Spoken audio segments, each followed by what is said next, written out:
Bonjour à tous, bienvenue sur la vidéo d'Imply. Aujourd'hui, on va parler de service client et d'IA avec une démonstration de l'IA de Zendesk. Donc, pour remettre un petit peu dans le contexte, on a deux IA, l'IA essentielle et l'IA avancée. Aujourd'hui, on va parler de l'IA essentielle qui va du coup être disponible pour l'ensemble des personnes qui utilisent Zendesk. La partie avancée est beaucoup plus complète, beaucoup plus chère aussi, et ça fera l'objet d'une seconde vidéo. Donc si vous souhaitez en savoir plus, n'oubliez pas de vous abonner. Allez, c'est parti.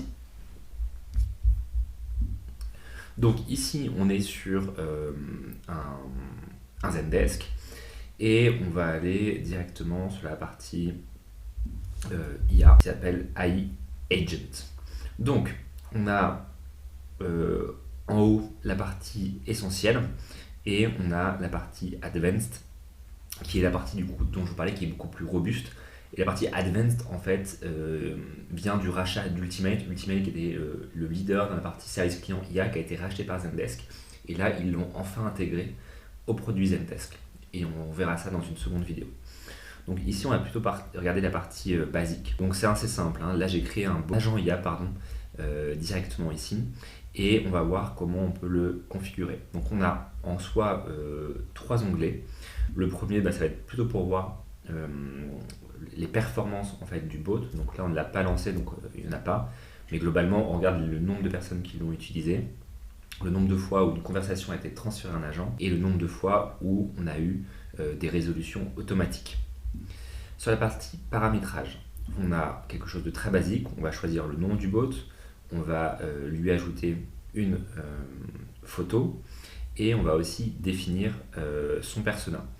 Donc, vous pouvez choisir le tone of voice ici, à savoir professionnel, informel ou enthousiaste. Et soit il va faire des réponses longues ou des réponses courtes. Donc, généralement, on préfère short. Après, ici, ça dépend de votre business. Et là,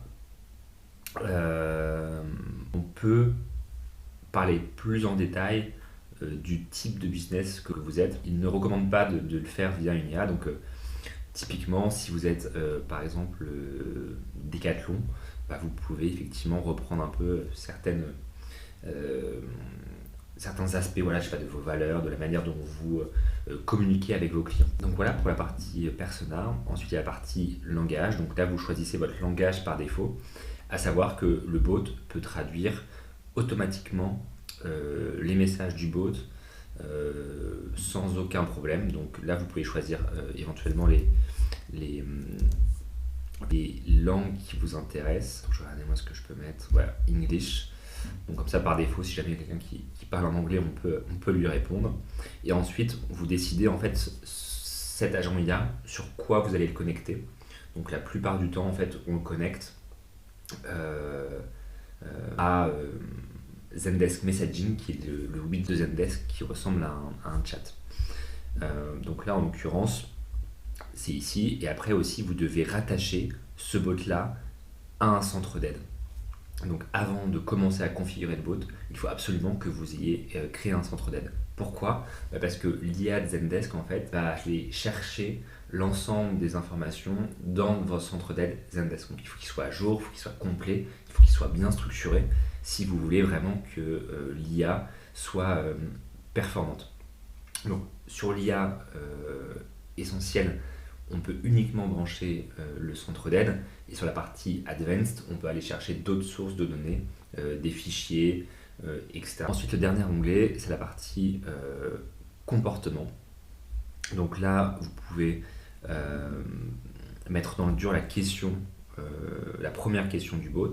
Vous pouvez aussi cocher l'option de parler à un humain. Donc je décommande de cocher ici. Pourquoi ? Parce que l'idée c'est que la personne vous pose une question, qu'on lui propose une réponse via IA, et seulement après, si jamais elle n'est pas satisfaite de cette réponse-là, qu'elle puisse contacter un agent. Si directement vous ajoutez le bouton contacter un agent, ça perd son intérêt, sauf si vraiment c'est pas important pour vous de baisser. Donc on a ce premier élément.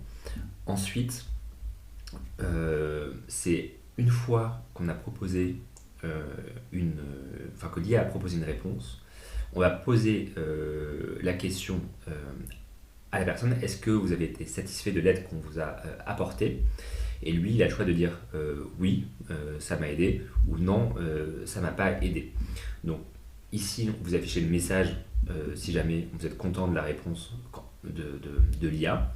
Vous pouvez toujours ajouter l'option de parler à un humain, mais ici ça n'avait pas de sens parce que s'il a été satisfait, ça veut dire qu'il n'a pas besoin de parler à un humain.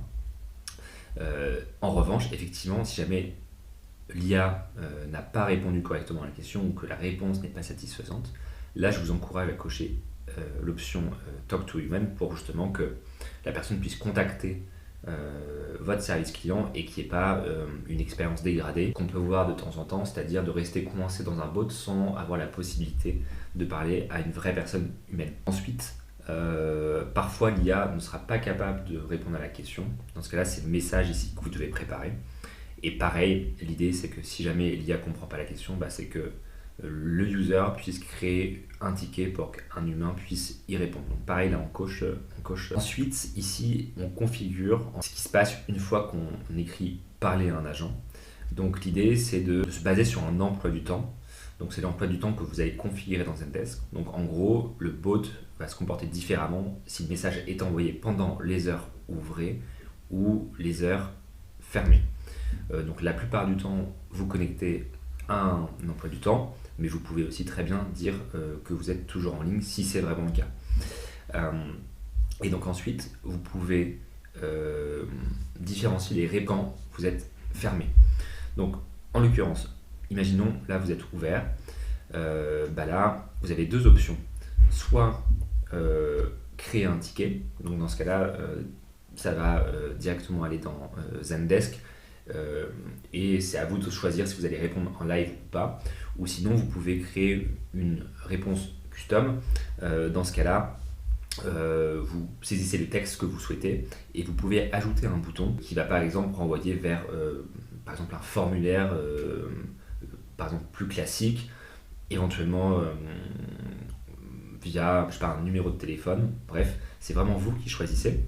Mais bon, en l'occurrence, pendant les business hours, si vous êtes ouvert, l'idée c'est plutôt de créer un ticket pour que ça tombe directement dans Zendesk et que vos agents rejoignent le chat. Et vous allez pouvoir choisir les informations que vous souhaitez avoir lorsque le client envoie sa demande. Donc en l'occurrence, on va juste lui demander son nom et son email, mais vous pouvez très bien créer un champ personnalisé pour par exemple, qu'il choisisse le type de produit concerné par sa demande ou l'urgence de sa demande par exemple. Donc ça c'est super important, sachant que parfois, si vous avez fait l'authentification au niveau du widget, il n'y a pas besoin de lui demander de l'adresse email parce qu'on l'aura directement dans le système.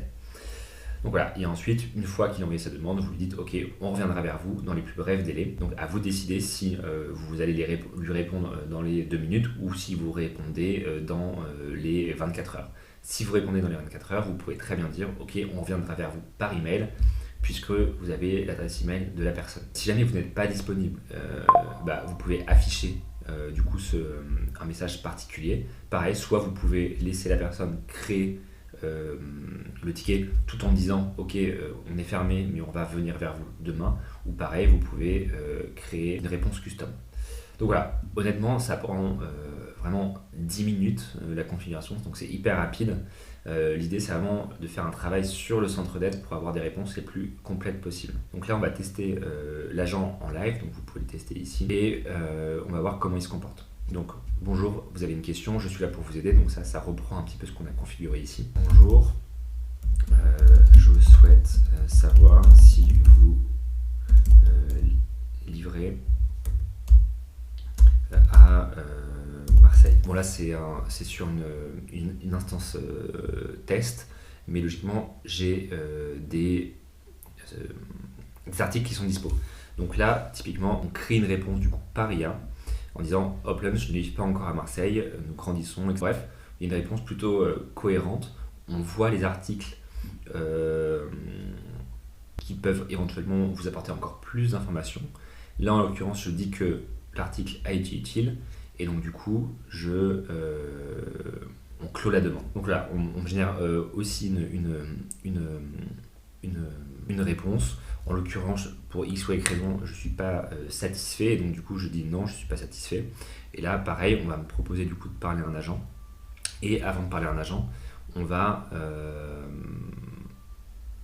me demander un certain nombre d'informations. Donc là, on me demande de saisir les coordonnées. Et je crois que j'ai mal configuré, si je ne me trompe pas. Voilà, en fait, je voulais créer un ticket. Hop. Je reteste, parce que du coup, j'avais choisi Show a Custom Response, mais du coup, sans rien ajouter. Je veux me faire rembourser. Et donc là, je remplis mon nom, mon adresse email. Et à partir de ce moment-là, le ticket est directement dans Zendesk. Donc on est sur quelque chose d'assez basique, mais l'avantage effectivement c'est que en fait, c'est directement intégré à Zendesk. Il y a franchement une demi-heure de configuration à faire et vous pouvez lancer votre bot. Bien sûr, il y a d'énormes enjeux pour aller plus loin, que ça soit de brancher l'IA à d'autres sources de données ou aussi du coup de construire des automatisations sur mesure avec IA ou non, par exemple avec les données de vos clients dans votre back-office par des appels API. Donc tout ça c'est disponible sur Zendesk Advance. Et puis il y a aussi toute une partie pour les agents, pour les rendre plus productifs, qui va permettre de faire de la recommandation de macros, qui va permettre de catégoriser automatiquement, qui va permettre de répondre aux emails aussi automatiquement via IA. Bref, quelque chose de beaucoup plus robuste, qui va beaucoup plus loin, mais c'est vraiment du coup, on va dire, une fonctionnalité qui est réservée à des entreprises voilà, qui ont les moyens d'investir dedans et les moyens de se faire accompagner justement pour le mettre en place. Donc si vous souhaitez en savoir plus, abonnez-vous et j'en parle dans une prochaine vidéo là dans les prochaines semaines. À très vite.